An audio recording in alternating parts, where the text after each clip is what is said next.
자, 우리가 지금은 계속해서 성문서, 구약 성경에서 성문서에 해당되어지는, 그러니까 율법도 아니고 예언도 아닌데, 그런데 하여튼 다른 그룹의 성경들을 대하고 있습니다. 그러면서 어제 말씀드린 것은 우리가 이제 하나씩 이렇게 이제 책을 떼잖아요. 한 권씩 한 권씩 이렇게 떼 나가고 있으니까 그날 우리가 읽는 것도 중요하지만 그 전에 있던 것들을 붙들고 새 것을 하나씩 넣는 게 중요하다 그겁니다. 전에 언젠가 이렇게 방송을 보는데 그 탈북해가지고 온 청년이 한의사가 됐다는 거예요. 탈북해가지고 온, 여러분들도 보셨나 몰라요. 탈북해가지고 왔는데 그게 무슨 뭐 10년 20년 전에 탈북한 게 아니라 그렇게 오랜 세월 지나지 않았는데 이 젊은이가 한의과 대학을 가고 한의사 시험에 합격을 했다는 거예요. 한의사 대학 간 것도 한의과 간 것도 참 대단한 거지만 의사 시험에 패스했다는 게 얼마나 힘든 일입니까? 이게 신기해서 뭐 제1호 탈북자 제1호 한의사라나 그러는데, 그러니까는 이제 묻는 거예요. 어떻게 그렇게 했냐? 그러니까 뭐 학력에 근거가 없으니까 뭐 검정고시부터 시작해가지고 대학 들어가고, 대학도 그냥 어렵게 들어가서 공부하는데 힘들었지만 문제는 이제 국가고시를 치러야 되는데 한의사 시험에 떨어졌다는 거야. 자꾸 떨어지는데 자기 선배 되는 어떤 분이 그렇게 얘기를 하더래요. 어떻게 이걸 할 수 있느냐? 공부할 때 그랬대나 뭐 고시 볼 때 그랬대나 그랬더니 한의사 그 교과서 텍스트북을 말이야 읽어가는데 한 페이지 읽고 그다음 하루에 딱 읽는 분량이 있는데 한 페이지 읽고 그다음 둘째 날은 두 번째 페이지, 예를 들면 두 번째 페이지까지 읽는데 한 페이지 읽고 다음 날 두 번째 페이지를 읽는 게 아니라 한 페이지 읽은 거 읽고 그다음에 두 번째 페이지를 읽고 그다음에 세 번째 날은, 그러니까 맨 처음에 공부한 거는 수도 없이 지금 읽는 거지. 읽고 또 읽고 또 읽고 이만큼 나가고 또 읽고 이만큼 나, 이런 방법으로 하라고. 그러니까 계속해서 읽은 거가 잊어버리니까 그걸 하면서 또 새 거 이렇게 해가지고 정말 그대로 가르쳐 준 대로 했더니 한의사 시험에, 또 아니면 한의과 대학인가 뭐 하여튼 공부를 잘하게 되고 합격했다는 그런 이야기를 하더라고요. 우리도 마찬가지입니다. 우리가 이렇게 하면 한 권을 떼놓고 이거 그냥 읽었으니까 그러고 집어치잖아요. 근데 이걸 붙들고 그 다음에 이렇게 붙들어야, 드리는 말씀은 우리가 욥을 읽었고 시편을 읽고 잠언을 읽고 공부하고 오늘 이제 전도서로 가면 전도서 하나만이 아니라 이 전도서를 대하면서 욥은 어땠지, 시편은 어땠지, 잠언은 어땠지, 이거를 최소한도 이 적어도 지금 제가 얘기한 욥, 시편, 잠언, 전도서는 이게 지금 한 그룹으로 묶여갈 수 있는, 카테고리로 보면 하나로 묶어갈 수 있는 거거든요. 그러니까 이거 그렇게 하고 그 다음에 이게 이렇게 한 덩어리로 묶어지면 그래, 이 문서, 성문서, 시가 됐든 뭐 잠언이 됐든 하여튼 지혜서가 됐든 이런 성문서 그룹하고 그 다음에 여기 있었던 역사서의 그룹은 어떻게 되고 율법의 그룹은 어떻게 될까? 또 이제 이게 끝나고 나면은 우리가 예언서를 이제 며칠 뒤에 예언서를 다루어 가는데 이 예언서는 어떻게 될까? 이렇게 해서 이걸 자꾸 꿰야 된다 이거죠. 그렇게 하고 꿰서 간직하고 기억만 하는 게 아니라 이것과 이거는 어떤 점이 같고 어떤 점이 다르고 어떤 것이 보완이 되느냐, 이렇게 되어져야 이게 우리의 지식과 우리의 말씀에 대한 이해가 자꾸 시너지가 된단 말이에요. 자꾸 붙어서 이게 무언가가 화학작용을 일으키고 여기서 말씀의 전체를 우리가 읽게 되어지는 그런 거다. 그러니까 오늘 우리가 전도서를 들으면 전도서만 생각하는 게 아니라 잠언하고는 같구나, 이런 게 다르구나, 이게 조금 좀 틀리는데, 이렇게 우리가 연결이 되어져야 이게 계속. 그래서 인터넷도 늘 얘기지만 그물망이잖아요. 그물망. 네트란 말이죠. 인터넷이란 말이죠. 네트워킹. 그럴 때 네트가 딱 되어져서 이게 서로 이 지지를 하고 붙들고 있어야 되는 거지. 집도 그렇잖아요. 기둥이 있고 지붕이 있고 석가락이 있고 이게 연결이 돼야 이게 튼튼해지지. 기둥대로 서 있고 위에는 위에대로 서 있고 따로 놀면 이 집은 무너지지 않습니까? 그러니까 우리가 하나님의 말씀도 오늘 전도서 그러지만 이거 있고 미리 예습한 분은 내일은 아가인데 아가서 하고 전도서 하고 어떨까, 이런 거. 자, 전도서도 지혜 문학, 지혜서에 들어가는 책입니다. 전도서도. 어제 잠언을 우리가 읽었는데 잠언이 굉장히 현실적이라고 그러지 않았습니까? 예언서, 앞으로 우리가 볼 예언서는 어떻게 보면 현실하고는 좀 동떨어진 것처럼 느낄 수도 있어요.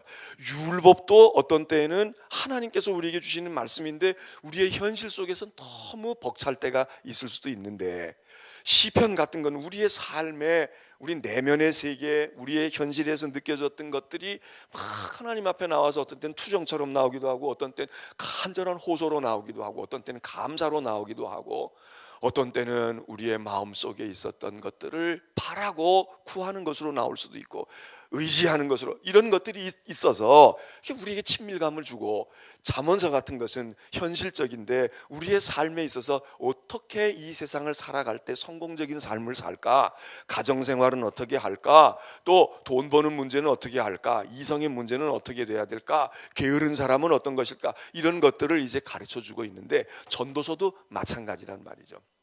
그러니까 전도서도 그런 지혜를 우리에게 가져다 주는 건데, 전도서는 말이에요, 전도서는 솔로몬과 관계가 있다고 생각을 한 겁니다. 그래서 솔로몬의 전도서처럼 생각을 해요. 잠언도 솔로몬의 잠언으로 생각을 해요. 시편은 누구와 깊이 관계했다고? 다윗과 관계했다고 생각을 합니다. 다윗, 그리고 여기는 솔로몬이라고 생각을 하는데, 성경학자들은 성경 속에도 물론 솔로몬의 잠언, 솔로몬의 전도사처럼 헛되고 헛되도다 이렇게 얘기되고, 이제 우리가 다 주일날 살필 아가서도 솔로몬의 글로 생각을 하는데, 성경을 연구하는 사람들은 꼭 그렇게만 생각하지 않는다 말이죠. 어떤 누군가가 썼는데 이 글을 솔로몬의 이름으로, 솔로몬의 이름을 빌려가지고 솔로몬의 저술인 것처럼 그렇게 한 것처럼 보이는 흔적들도 이제 성경을 연구하는 사람들에게 나타나기 때문에, 사실 성경을 누가 썼느냐는 중요합니다. 그래서 성경을 누가 썼는지도 몰라, 로마서를 누가 썼는지도 몰라 이러고 성경을 이해하는 것보다, 로마서는 바울의 저작이야, 그러면 바울이라는 사람을 알고 로마서를 이해하면 훨씬 쉽지만, 예전에 구약 성경이나 이렇게 오래된 책들 가운데 사실 누가 썼는지 잘 모르는 게 있단 말이죠. 그럴 때에는 너무 고집스럽게 이건 솔로몬의 글이야, 이건 다윗의 시야 이렇게 생각하는 것보다는, 그러면 솔로몬의 글이면 좋고 솔로몬의 글이 아니라면 왜 솔로몬이라고 사람들이 주장을 할까? 그러는 이유가 있거든요. 그냥 유명하니까 이름만 빌려온 게 아니라 그 솔로몬의 어떤 것하고 이 글하고 같이 가는 맥락이 있는 거예요. 그래서 이게 솔로몬과, 그러니까 그래, 솔로몬을 어쨌든 알고 있으면 잠언을 이해하거나 전도서를 이해하는데 쉽다 이겁니다. 전도서는 현실이지만 어떤 겁니까? 전도서 그러면 여러분이 머리에 뭐가 탁 떠오릅니까? 얼른 떠오르는 게 있어야 돼. 예? 헛되다 이거야. 공허하다. 인생은 공허한 거야. 허무한 거야. 헛되고 헛되니, 헛되고 헛되도다. 이걸 자그마치 4번을 계속 반복하면서 한 문장을 만들어. 이 모든 게 헛되고 헛된 거야. 자, 헛되다는 겁니다. 현실을 잘 살아야 되지만 현실을 열심히 살아야지. 너무 뜬구름 잡듯이 살면 안 돼. 현실을 인식하고 살아야 돼.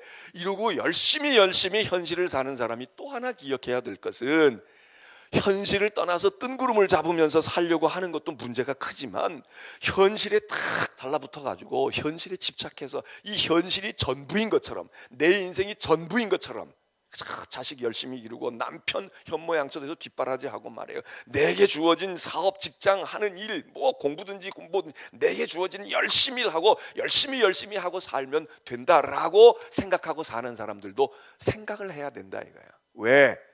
그래 봤자 인생이 헛된 거야 그겁니다. 그래 봤자 인생, 너 자식 그렇게 열심히 몸부서지라고 기르고 말이야, 해봐. 내 능마에 들어섰을 때 그걸로 내 인생이 만족이 오는 줄 아니? 다 소용없어. 쓸데없어. 너 병들고 아파봐라. 자식들이, 네가 낳은 자식이 널 볼 것 같아? 근데 그 자식하고 결혼해서 사는 법적으로 내 자식이 된 자식들이 나를 가까이? 아니야. 그러니까 네 몸 아껴. 너 돈도 네가 끌어안고 가지고 있어야 되고 말이야. 그리고 아무리 자식도 어느 정도 길렀으면 저희들이 알아서 하게 해. 이런 현실 감각. 그러면 그렇게 살면 헛되지 않을까? 그것도 헛되다는 거예요. 여기 전도서가 왜 헛되다고 얘기하느냐? 인생 아무리 열심히 노력해도 돈도 못 벌고 성공도 못하는 사람도 헛되지만 공허함이 찾아오지만, 그럼 성공한 사람은 공허함이 없느냐고요? 성공한 사람도 공허함이 오는 거예요. 그 대표적인 게 전도서입니다. 그래서 이 전도서가 이야기를 해요. 인간의 지혜가 지금 중요하다고 그랬잖아요. 잠언의 지혜가 중요하다고 말한 거야. 이 사람은요, 그러니까 지혜를 많이 얻으면 그러면 공허하지 않을 거야. 그래서 막 지혜를 궁구한 거야. 지혜를 막 찾아서 공부도 하고 평생 학습도 하고요, 노년에 가서 뭣도 하고요, 노후에 가서 내가 가만히 놀면 안 돼. 그러니까 이런 공부도 하고 저런 공부도 하고, 그리고 막 탐구열을 가지고 열심히 하는 거야. 은퇴한 분들 가운데도 조금 여유가 있는 분들, 영어 내가 못 배웠으니까 영어도 좀 배워야 되겠어, 이러는 분들 있잖아요. 학문의 세계에 공부를 못해서 한이 맺혀서 늙어가지고 대학 가는 사람들도 있지만, 그게 아니고 공부했어. 그런데 내가 좀 딴 공부하고 싶어. 내가 평생 이런 전문직을 가지고 일했지만 나 음악도 좀 배우고 말이야. 나 예술 그림도 좀 그려보고 싶고, 문학도 해보고 싶고, 어학도 해보고 싶고, 이러고 공부하는 사람들 참 여유로운 거죠. 그런데 여기 솔로몬이, 만일에 이게 솔로몬의 저술이라고 본다면 솔로몬이 얘기합니다. 나는 말이야 지혜를 궁구해봤어. 해보니까 그것도 지식이 많아질수록 번민만 늘더라. 야, 그것도 소용없어. 돈 모으면 노후가 보장이 된다고, 그래도 내가 노후에 먹고 살 거는 준비해야지. 그리고 돈 열심히 벌었다 이거야. 집도 지어보고 전원 주택도 만들어보고 명예도 추구해보고, 야, 뭐니 해도 인생은 즐거운 거야. 즐기며 살아야 되는 거야. 그래서 열심히 쾌락을 추구하고 즐거움을 찾아서 살아봤는데 그것도 해보니까 헛되다 이거예요. 그러니까 아무것도 할 게 없는 거예요. 아무것도 할 게 없어. 전도서의 내용이 그겁니다.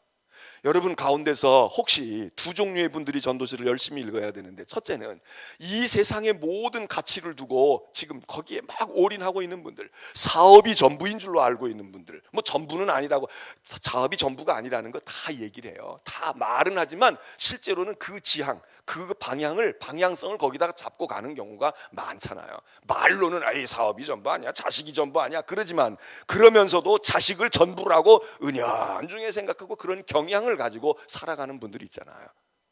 특별히 자기가 이루지 못한 사람들이, 자기가 공부를 못한 사람들이면, 나 공부했었는데 그때 기회에 공부하는데 우리 집안 형편이 안 돼서 공부를 못했거나, 아니면 내가 그 시절 공부할 만한 여건인데 철이 안 나가지고 그래서 부모 말 안 듣고 말이에요, 할 만한 머리도 있고 괜찮았는데 안 하고 딴짓한 사람들, 이게 한이 맺히고 그러면 자식에게 올인하는 거야. 그래서 내 친구는 박사 되고 못 됐는데 나 이거 꼭 기어코 만들 거야. 내가 인류대학 가려고 했는데 못 갔거든. 우리 부모가 못 해줘서 학원 한 번 문턱 못 가봤고 나는 기어코 할 거야. 이런 보상심리, 이런 뭔가를 대리 만족하려고 하는 것 때문에 기어코 그리고 자식들을 그렇게 하는 분들이 있어요. 겉으로 볼 때는 좋은 겁니다. 야, 그래, 부모는 그랬는데 일자 무식인 부모가 저렇게 훌륭한 자식을 낳았구나, 이럴 수 있지만 그것만 올인하는 거, 그것도 인생 사실 속는 경우가, 스스로 속이는 경우가 많아.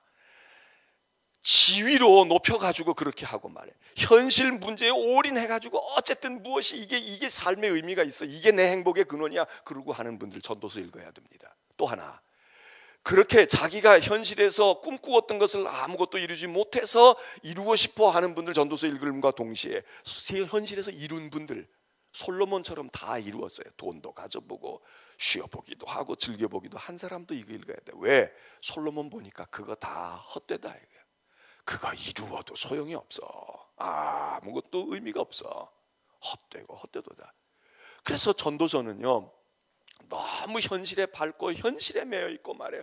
아무것도, 저 영원한 것은 바라보지 아니하고 땅에 있는 것들의 가치를 두고 열심히 살아가는 사람들, 전도서 빨리 읽어야 돼. 빨리 읽고 이 성경을 읽으면서 공감을 해야 돼요. 그렇지, 헛된 거야. 이거 하면서 자제를 해야 됩니다. 또 하나는 그것을 이루고 있는 사람들도 여기 뭐라고 해요? 솔로몬, 그거 다 헛돼, 이루어도 헛되다 이거예요. 그러면 전도서의 결론은 뭡니까? 이런 비관주의, 허무주의, 염세주의처럼 느껴지지만 여기는 그런 것이, 그게 그냥 단순한 허무주의, 이거 읽고 다 허무감을 느껴가지고 맥 탁 풀리고 손 딱 놓고 아무것도 안 하고 마약이나 하고 술이나 먹고 이러고 이래도 한 세상 저래도 한 세상, 그렇게 되는 게 아닙니다. 여기는 무엇을 말합니까? 우리가 지금 전도서 결론을 읽었습니다. 12장 13절 14절은 전도서의 마지막 부분이고 결론을 읽었습니다. 여기서 얘기하는 게 뭐예요? 너희가 이 일의 결국을 다 듣지 않았냐? 12장 쓰면서 이 일의 결국, 인생이 무엇이라고 하는 이 일의 결국을 들어보지 않았어? 다 소용없어. 오로지 하나, 우리가 인생에 공허하기 때문에 인간은 한계가 있고 성공해도 공허하고 실패해도 공허하고요, 붙들어도 허무한 거고, 다 바람을 잡으려는 것 같다는 거 아니에요? 잡았다는 사람도 잡은 게 아니에요. 다 놓치고 있어. 어떤 사람은 잡지도 못해. 그냥 이것만 움켜쥐기만 부지런히 하는데 잡지도 못해. 어떤 사람은 잡았다고 생각하는 거야. 근데 잡은 게 그게 내게 아니야. 잡아놓기는 내가 했지만 내게 아니라니까. 그러니까는 다 헛된 건데, 그러면 무엇만이 의미가 있느냐? 일의 결국을 다 들었으니 너희가 하나님을 기억하라는 거예요. 하나님의 말씀을 준행하고 하나님의 말씀을 따라 사는 일에 의미를 두어라. 이걸 가르치는 겁니다.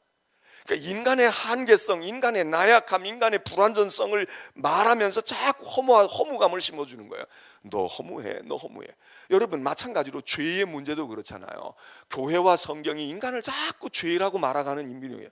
딴 사람들은 뭐라고 얘기냐면, 기독교가 말이야, 멀쩡한 사람도 죄의식을 심어주고 죄인으로 만들고 죄 해가지고 죄의 노예를 만든다고 이야기해. 우리가 죄의 노예를 만들려고 그러는 겁니까? 죄를 이야기하는 까닭은 그 죄의 문제를 해결하는 길로 인도하려고, 그 죄를 말해서 그 죄인이 어떻게 구원을 받는가, 죄의 문제를 어떻게 극복하는, 이거 얘기하려고 죄 얘기하는 거지. 죄를 말해가지고 죄의식을 심어줘가지고 넌 죄인이고 넌 죄인이니까 넌 쓸데없는 것들이야, 넌 내 말 안 들으면 길이 없어, 이러고 말이 목사들이 뭘 여러분의 목을 조이려고 그래서 죄를 말하는 겁니까? 그거 말하는 게 아니잖아요. 여기 똑같이 허무주의를 말하는 이유도, 그래서 이걸 일컬어서 유실론적 허무주의라 그렇게 이야기합니다. 인간의 허무감을 알게 하고 허무함을 깨닫게 해서, 그래서 결국 하나님의 존재로 회귀하게 하고 하나님을 알게 하고 영원한 세계를 바라보게 하고 하나님의 말씀과 진리에 근거한 삶을 살아가도록 하는 것, 이게 전도서가 가지고 있는 중요한 목적이고, 그리고 전도서의 진리다. 그래서 하나님 없는 삶은 무의미하다는 겁니다. 하나님 없는 삶은 무의미해. 너 열심히 살아도 그 속에 하나님이 있어야 돼. 하나님을 모시고 있고 하나님의 말씀을 가지고 있고 진리를 가지고 있으면 고생을 해도 의미가 있다는 거예요. 그리고 나중에 구원은 얻고 그 의미가 있다. 그러나 하나님이 없으면, 하나님이 없이 고생하는 거, 그것도 의미 없고, 그 사람이 왔다가 그 좀 살 만큼 살고 살아야지, 그거 고생. 성공해도 의미 없고, 그러니까 성공했느냐 실패했느냐, 불행하냐 행복하냐, 여기에 우리는 가치를 두잖아요. 인생의 가치를. 그리고 그 기준은 대개 이 땅에 있는 것들로 거의가 다 구성이 돼 있다고. 항목이, 우리가 행복하냐, 또 인생 살만한 거야, 그 사람 그래도 괜찮게 살더, 이 기준이 다 어디에 있느냐, 이 땅에 있는 항목이란 말이에요. 돈 있어? 세상 사람들이 알아줘? 건강해? 자식들 괜찮아? 속 썩이지 않았어? 남편하고 괜찮았어? 뭐 이런 것들이잖아요. 다 땅에 있는 덕목이란 말이에요. 근데 그걸로는 점수가 잘 나올 수도 있고 덜 나올 수도 있는데, 그거는 중요한 게 아니다 이거예요. 그거는 별거 아니야. 그거는 이럴 수도 있고 이럴 수도 있어. 문제는 성공한 사람이든 실패한 사람이든 그의 삶에 하나님이 있느냐, 그의 삶에 하나님이 없는 삶이라고 그러면 이건 다 헛되다 이거야. 다 헛된 거야. 그러니까 문제 해결을, 돈 없으니까 불행했으니까 돈 벌어야 되겠다, 이리로 가면 안 되는 겁니다. 내가 이 세상에 태어날 때 잘못 태어나가지고 말이야, 이상한 집안에 태어났으니까 나는 자식을 말이야 키워코 내가 행복한 아빠가 돼주고, 난 친구 같은 아빠가 되고 말이에요, 뭐 하는 엄마가 될 거야. 나는 굶기지 않고 공부 못 시키는 그런 식의 엄마 아빠, 우리 부모 같은 사람은 안 될 거야. 이러고 이악 물고 산다고 해서, 아이 유학 보내고 박사 만든다고 해서 그 인생이 성공한 거냐? 난 살 만큼 살았다, 이렇게 되지 않는다 이거예요.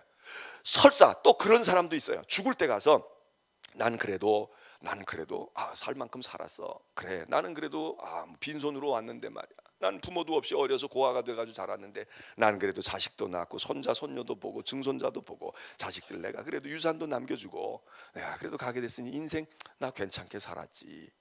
국제시장 마지막 장면이 그거 아니에요? 아버지 뭐라고 경상도 말로 뭐라고 그러잖아요. 이만하면 내 그래도 괜찮게 살았지에, 뭐 이런 얘기 하잖아요. 괜찮게 살았지요. 우리가 보기엔 괜찮게 산 거예요. 우리가 보기엔 괜찮게 살았어. 그렇잖아요. 흥남부두에서 아버지 떠나고 내려와가지고 이 어린 자식이 지가 아들이라고 그래도 내가 가장인데 아버지 얘기를 마음에 두고 그렇게 열심히 살고 말이에요. 그리고 남들이 볼 때는 왜 그렇게 지질이 고생만 하고 살았니? 그리고 내 인생 다 갔잖아. 성공시켜 놨더니 자식들 와가지고 엄마 끼고 말이에요. 자식들이 사위고 뭐고 자식들이 말이에요. 그리고 즐기고 희희낙낙하고 있는데 자기 혼자 쓸쓸하게 거기서도 외톨이야. 그리고 가가지고 죽은 아버지하고 얘기하는 이 장면이 우리의 마음을 짠하게 만들지만 여러분 그래도 혼자 마음속에 나 이만하면 그래도 누가 뭐라 그래도 나 그래도 잘 살았죠. 아버지가 원한 대로 했죠. 요 얘기잖아요. 그러니까 우리가 그렇게 그런 자부심을 가질 수도 있어요. 그러나 그 순간에도 무엇냐, 자기 혼자 그런 자부심을 갖는다고 우리의 인생이 허무하지 않은 게 아니에요. 문제는 그 사람이 그 성경적으로 만일에 그거를 해석한다면 그 아버지가 육신의 아버지가 아니라 누구라면 하나님 아버지 앞에서 하나님, 제가 누가 뭐래도 내 자식조차도 내 인생을 인정해 주지 못하지만 그러나 하나님, 남 보기엔 제가 불행하고 비참하게 산 것 같지만 하나님 보시기에 제 그래도 말씀대로 살았지요. 그러면 됐습니다. 이겁니다. 육신의 아버지에게 인정받는 게 아니라 하나님께 우리가 볼 때에 저 사람 별거 아니야, 이름도 없고 인생 어떻게 살았는지 저러고 살고 왜 인생을 저렇게 살아, 그리고 우리를 비웃고 우리를 따돌려 놓고 우리에게 관심 시선조차 주지 않을지 몰라도 우리의 마음속에 그런 마음이 있으면 그건 잘 산 거고요. 그런 마음이 있을지라도 그 마음이 자기의 독백이야. 그게 자기 육신의 아버지에게서 인정받는 삶으로만 거기서 끝난다 그러면 그 인생은 허무한 거예요. 자기는 허무감이 없을지 몰라도 그건 정말 자기 스스로가 나는 허무하지 않아, 나는 괜찮게 살았어 그러고 있지만 하나님 앞에 갔을 때 너 인생은 그렇게 사는 게 아니야. 그럼 이게 얼마나 허무한 겁니까? 전도서는 오늘 우리들에게 그걸 짚어서 이야기해 주는 겁니다. 그래서 오늘 여기 있는 이 말씀은, 이 성경은 말이죠, 지금 우리가 꽂고 있는 이 성문서들, 그리고 이제 룻기 같은 성경, 에스더 같은 성경은 특별히 이스라엘 사람들이 명절, 절기 때에 한 권씩 읽었어요.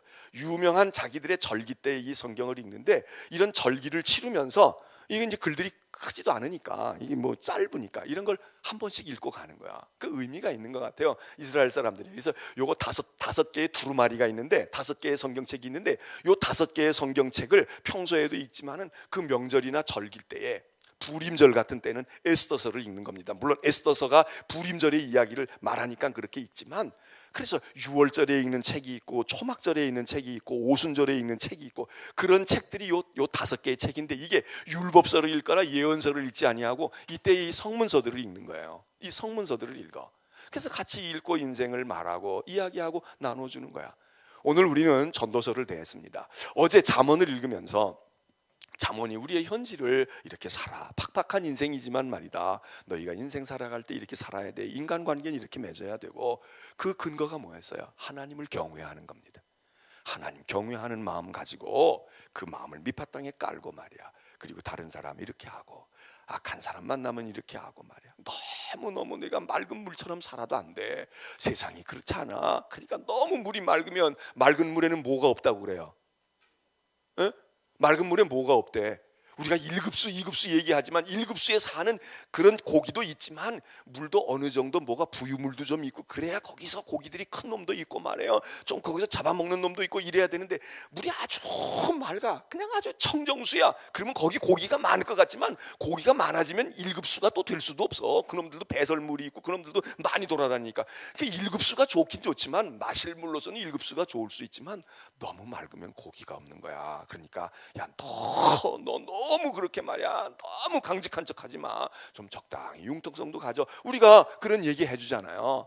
자녀들에게도 그런 얘기 한다고. 잠언이 그런 스타일로 말하는 거예요. 그렇다고 뭐 타협하고 죄짓고 한눈 감고 이러라, 그러니까 이런 사람이 볼 때는 이 잠언서가 위태위태하다고 볼 수도 있겠지. 그러니까 예언자들이 볼 때는 이 잠언서가 말하고 있는 게 그렇게 꼭 만족하지 않을지도 몰라요. 그러나 그거는 그것대로 가치가 있죠. 그렇게 해서 현실을 너희가 살지만 말이야, 그래서 관계도 벌고 너 사업도 하고 말이야, 가르쳐준 대로 하면 괜찮을 거야. 손님도 올 거야. 그러나 알아라, 내가 그렇게 해서 돈 벌고 말이야, 너 지금 성공했다고 골프 치러 다니고 말이야, 어디 가서 여행하고 말이야, 그 신나게 돌아다니, 거기 인생이 거기 있는 거 아니야. 헛된 거야. 다 헛된 거야. 다 헛된 거야. 노세 젊어서 놀고, 이제는 노세 나이 먹었으니까, 젊을 때 고생했으니까, 자식 길러놨으니까 놀지, 거기 절대로 거기 있는 거 아니야. 헛된 거야. 다 헛된 거야. 그럼 놀지도 말고 일하지도 말고, 일해도 헛되다고 그러거든. 여기 열심히 일하지도 말라고 그러거든. 그러면 다 헛되면 뭐 할까? 그 하지 말라는 얘기가 아니라, 하더라도 하나님이 없으면 하나님 없는 고생 생고생이야. 하나님 있는 성공 의미 있지. 하나님을 섬겨. 창조주를 젊은 사람도 기억해. 그리고 모든 일이 거기에 있어. 이게 전도서가 인간의 한계와 인간의 허무함을 깨달아. 그리고 그냥 파고들면 자살밖에 할 게 없어요. 자살밖에 할 게 없어. 그리로 가는 게 아니야. 허무하다는 걸 빨리 깨닫고 영원의 세계를 바라다보고 하나님을 섬기고 하나님의 말씀대로 살아. 그러면 고생해도 의미가 있는 거고, 성공하면 그것대로 의미가 있고. 하나님이 있니 없니? 오늘 전도서가 우리에게 주는 말씀입니다. 주일날에 이제 우리가 아가서를 다루게 됩니다. 아가서 꼭 읽고 오세요. 성경 몇 장밖에 안 돼. 아가서 이틀 동안이면 읽어요. 성경을 읽는데 우리말 성경 이걸로도 읽어도 좋지만 현대어로 돼 있으면 현대어로 읽고, 외국어를 아는 분들은 외국어 성경으로 읽어보십시오. 자, 성경에서 제일로 핫한 것이 있어요. 제일로 말하자면 우리가 좀 거북스러운 거야. 성경을 읽을 때 우리가 마음이 좀 편치 않은 성경이 있어요. 이게 아가서입니다. 아가서는 성경에 들어갈 때 이 굉장히 많은 논란이 있었어요. 이게 성경이 들어갈 수 있는 자격이 있는 거야 없는 거야? 그게 왜 그랬는지 여러분 아가서를 읽어보세요. 근데 우리가 가지고 있는 이 성경으로 읽으면 잘 몰라. 그냥 그런가 보다. 그러고 왜? 번역을 점잖게 해놔서. 번역을 점잖게 해놔서. 그런데 아가서를 읽고 이게 왜 하나님의 말씀인가? 여러분에게 숙제를 드립니다. 야, 이러니까 이게 하나님의 말씀이야. 맞아, 이건 하나님의 말씀이네. 그러고 확신이 들면은 사순절 후반부 안 나오셔도 괜찮아.